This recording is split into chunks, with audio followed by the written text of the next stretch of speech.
What's up mga kababayan, News That Matters here. Dito sa video natin ngayon ay ating panoorin o pakinggan itong mga nagbabagang balita. Pumusta na nga itong si Tatay Digong, no? Na hindi bababa. Itong si Junior, once na natapos ang kanyang termino, bagkus maghahangad pa ito ng extension kung hindi maupo itong kanyang bata si Tambalos Romualdez. Naku naman po, kung kaya naman ang wika ng taong bayan bistado ang plano pagdeklara ng martial law no nitong si Bongit, kung kaya't ngayon pa lamang ginagawa na nila ang lahat no nagipitin ang mga nagsasalita laban sa kanila. Pero bagong lahat huwag niyo po sana kalimutang mag-like at subscribe para updated ka sa mga uploads ko araw-araw. At yun na nga no, mga kababayan, kung gusto natin ng maayos na gobyerno ibalik natin muli no ang mga Duterte. I-straight vote po natin sila at huwag nating hayaan na mainiisa sa mga senador ni Junior makapasok pa sa Senado. Kung kaya naman hindi ko na patatagalin pa, ito na ang buong video. Magandang araw sa inyo lahat. Ako po si Banat Bay at ito na nga, pag-usapan na po natin ang mga lulupit na mga balita sa ating lipunan. Ito nga, sinabi na ho, binuking na ho ni Pangulong Duterte nang ito si Bongbong Marcos may planong mag-martial law at hindi na bababa sa kanyang kapangyarihan. Naku po, gagaya ho sa tatay niyan. Naku, sinasabi na nga ba tama si Manny Pacquiao di ba? Gago! Ang bira ka, Manny Pacquiao. Hindi, sinabi na ni Manny Pacquiao ito nung una di ba? Tingnan nyo, dumidilat pa siya nung una. Ito na nga, sinabi na ni Pangulong Duterte, binuking niya na po ang plano ng mga Marcos. Naku, hindi maganda yan. Ano ba itong plano ng ni Marcos? Sabi ni Pangulong Duterte, ito sinabi niya ho, itong nakaraang Cebu rally kung saan libo-libo dagsaho ang mga Pilipino nagpunta doon at nagpahayag. Wala pa pong ayuda yan Wala pang ayuda yan, walang AX yan at higit sa lahat walang bigayang naganap dyan. Yan po ay kusa lamang at saka organic. Talaga naman dinagsaho ng mga Pilipino ang ating Pangulong Duterte at ang buong PDP. Naku, palakpakan naman natin dyan.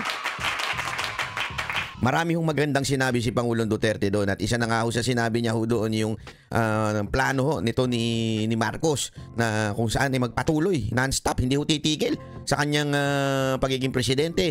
Pagkatapos daw susunod na yan yung siyempre yung kapatid, yung anak, yung pinsan. Naku, patay tayo dyan. Patay tayo. Wala na. Siguro pagdating ng panahon na para na tayong pumpapalit na ho tayo sa Africa kasi alam nyo ba yung Africa ngayon, di ba napapanood natin maraming mga magugulo. Maayos na ngayon doon dahil doon sa bago nilang leader. Pero parang tayo na atang papalit. Naku po, patay tayo dyan. Di ba? Panoorin ho natin ito sinabi ni Pangulong Duterte para maunawaan ho natin kung ano talaga nagaganap sa ating bayan kasi wala na. Sagad na ho sa butong kawalang yan itong gobyerno na to. Ako, 83 years old na ko. Gusto na kong mawawa ng mga pahuay na. Grabe. Ay, sorry. 83 years old na si Pangulong Duterte. Ang lupit naman po nun. Hanggang ngayon, ayan pa ho siya, nagsisilbi sa bayan at gusto niya pa rin tulungan ng ating bayan. Wala na ho ba tayong bagong leader na maaaring makita ngayon? Ako, 83 years old na ko. Gusto na kong mawawa ng mga pahuay na. Pahuay ka na nga. Pahuay na. Pagod na si Pangulong Duterte. Kabanggod. Sa akong tanaw, panahon na yung pahuway ko. Ang kadaot, pugos ko tungod sa karong pinaagi sa gobyerno. Napipilitan na nga lang daw si Totoo, alam mo, nung huling nag-usap kami, last year po yun, yung I think November or October. Alam mo, nagkikwentuhan kami ni Pangulong Duterte. Masaya siya dahil nakakapagpahinga na daw siya ngayon. Masaya siya dahil kasi dati daw nung siya ay nagtatrabaho bilang presidente, hindi niyo ba napansin talagang tumanda si Pangulong Duterte kasi puyat daw ho siya noon. Kulang sa tulog. Talagang pag dinibdib niya ho yung trabaho niya, hindi ho niya hinutot. Magkaiba kasi. Si Pangulong Duterte, dinibdib yung trabaho. Yung, ewan ko, yung ngayon parang sininghot Naku, sino yun? Pambirang buhay totoo mga kababayan. Kakaiba ho si Pangulong Duterte. Kaya pansinin nyo talagang mula nung 2016 tumanda na ho siya. Ang bilis niya hong tumanda.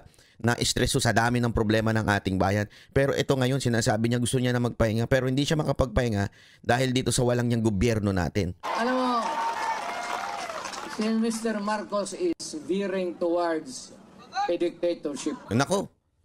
Ayan ho ba ay sa tingin ninyo ay makatotohanan? Fake news? O yan ay exaggerated. Ako naniniwala akong totoo. Ngayon pa nga lang puro panggigipit ang mga ginagawa nila sa mga nambabatiko sa kanila Kulang na lamang mawala ng freedom of speech ang taong bayan. Mantakin niyo yun, lahat na lang ng mga nambubutata sa kanilang mga kabalbalan pinapatahimik. So yan mga kababayan. Kami nararamdaman po namin yan. Kami mga political vloggers o tawagin natin advocates sa social media. Ramdam na ramdam ho namin kaliwat kanan ang demanda, kaliwat kanan ang panggigipit. Ito nga huli yung ating kapatid na organizer dyan, di ba? Talagang ginipit ho siya. Pinuntahan na, tinakot to. Parang dinaig pa ho talaga yung yung dati kasi at least announced, di ba? Mas daig pa ho ngayon. Yung dati announced dictatorship, announced martial law, di ba? Ngayon hindi. Pretending to be living in a democracy, pretending na we have democracy, pretending na walang martial law. And yet, yung action, iba ang galawan.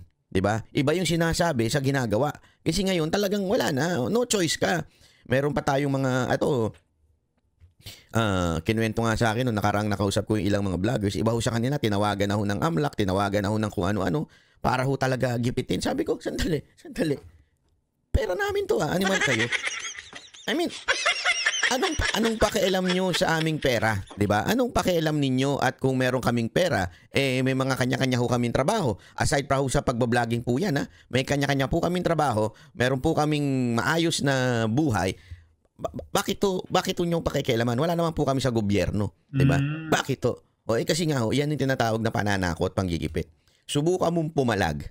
Subukan mong labanan ng gobyerno na ito, gigipitin ka namin. At ang ganda nga ho nung sinabi ni Jun Abines dun sa kanyang nakita ko sa isang interview niya, hindi ho ito panggigipit sa amin lamang.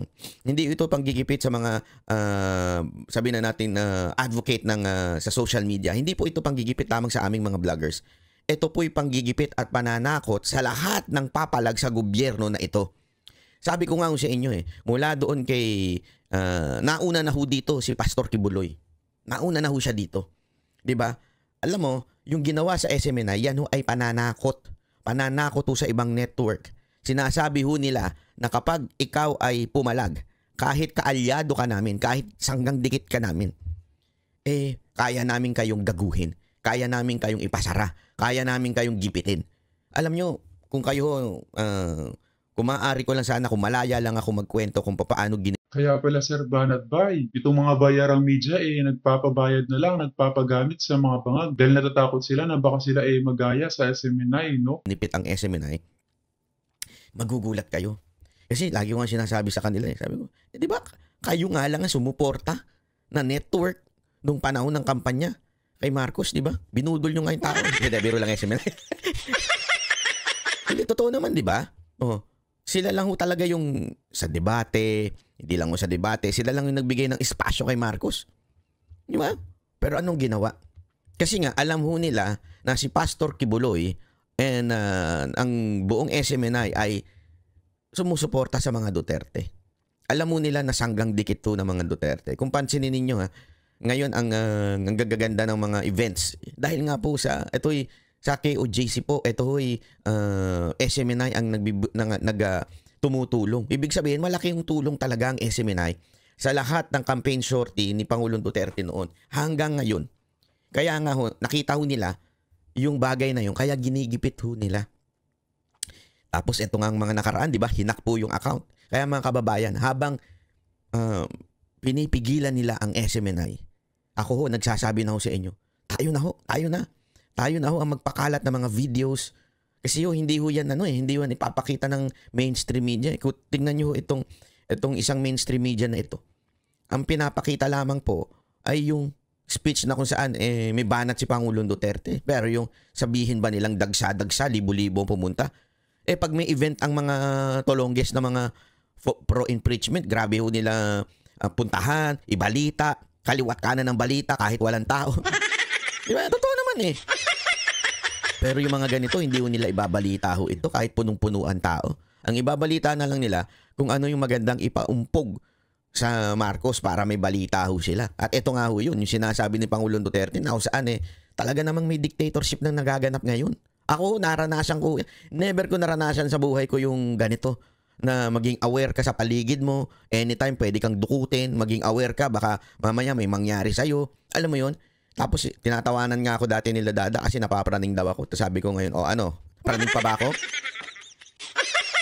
Hindi, totoo. Ngayon si Dada, minsan pinupuntahan sa estasyon. Walang biro, may mga nagtatanong. Yung biglang magtatanong, dito ba yung SMNI? Dito ba yung Banateros? Tapos biglang pag wala pa kami, biglang sisibat yung nakamotor. Yung mga ganun ho ba? Naintindihan yung ibig ko sabihin, mga kababayan. Ito'y, hindi natin masasabi. May pananakot talagang ginagawa mga bangag at minamanmanan pa. Sabing ito'y merong planong masama sa amin, pero gayon pa man, ito po'y pananakot to. Pananakot to sa mga Pilipino nagsasalita. Kaya nga mga kababayan, Correct. kami po'y isang tao lamang o maaring sabihin na natin yung buong vloggers, 40 lang yun.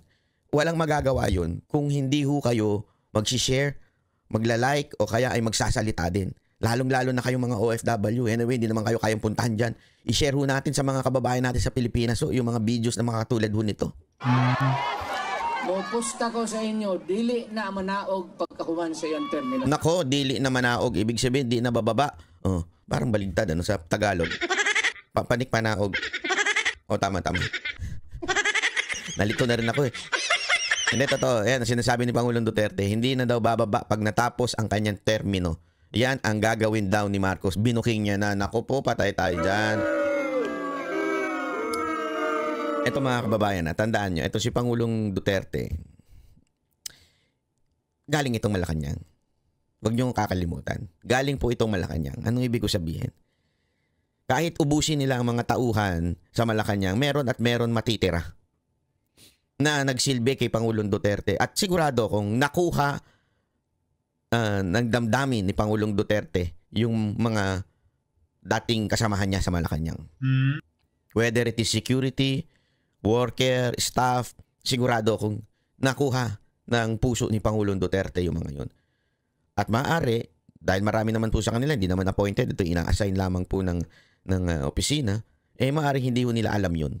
Kaya ito si Pangulong Duterte, hindi ho ito magsasalita ng wala hong basihan. Hindi ho ito magsasalita ng wala hong alam. Diba? Ito yung magsasalita galing sa kanyang mga resources. Kaya itong sinasabi niyang, pupusta ko sa inyo, hindi yan bababa pag natapos ang kanyang termino. Yan po ang matinding revelasyon ni Pangulong Duterte. Pero nakakalungkot dahil etong ang 6 na taon, ang tagal-tagal di ba? Marami ho sa atin naiinip na. Gusto na talagang matapos itong administrasyon na yun. Bakit? Ubus na pera. Ang tindi ng pagnanakaw ng mga congressman natin, di ba? Ang tindi ng pagpigil ng freedom of speech, di ba? Lahat to ginawa na ng gobyerno ito, pang-aabuso, kaliwat kanan ang mantakin mo kahit to yung ilang nating mga kapulisan naiinis na. Bakit? Ang dami na daw sa akin ang kwento sa akin. Irregularidad na ginagawa sa loob ng PNP to the point na marami daw po ang parang nagtataka bakit ganun. Sabi ko, wala tayong magagawa. Tiisin nyo na lang yan. Ginusto ninyo yan.